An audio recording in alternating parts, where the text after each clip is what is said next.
নবীজির সঠিক বয়স কত, শুধু এই বিষয়টা জানলে আপনি অবাক হয়ে যাবেন। আমরা অনেকেই বিষয়টা জানি না। জিবরাইল আলাইহিস সালাতু ওয়াস সালাম একবার নবীকে জিজ্ঞেস করলেন, ইয়া রাসূলুল্লাহ, আপনার সঠিক বয়সটা কত একটু বলেন তো। নবীজি বলছে, আমার বয়সের কথা থাক, পরে বলি, আগে তোমার বয়সটা কত একটু বলো।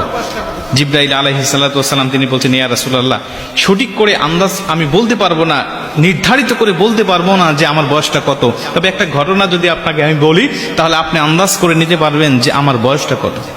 নবীজি বলছে, বলো তো দেখি তুমি কোন ঘটনা শোনাতে চাও। তিনি বলছে, ইয়া রাসূলুল্লাহ, আল্লাহ রাব্বুল আলামিন আরশে আজিমের নিকট একটা তারা উদিত হতো। আমি জন্মের পর পরে দেখেছি সেই তারাটা উঠতো, আর একবার উদিত হলে এই তারাটা ৭০,০০০ বছর পর্যন্ত উদিত থাকতো, এ অস্ত যেত না। আবার ৭০,০০০ বছর পরে যখন অস্ত যেত, এই অস্তবিত হওয়ার পরে সে ৭০,০০০ বছর পর্যন্ত অস্তবিত থাকতো, সে উদিত হতো না। ইয়া রাসূলুল্লাহ, ইয়া হাবিবাল্লাহ, আপনি জেনে আশ্চর্য হবেন, যেই তারকা ৭০,০০০ বছর উঠলে আর নিভতো না, নিভলে আবার ৭০,০০০ বছর পরে উদিত হতো, এই তারকাটা আমি উঠতে আর অস্তবিত হতে দেখেছি ৭২,০০০ বার।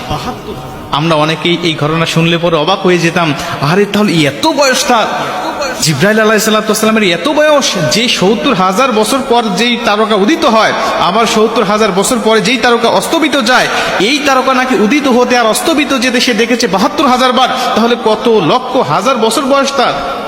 কিন্তু নবীজি কোনো বিচলিত হলেন না, নবীজি আশ্চর্য হলেন না।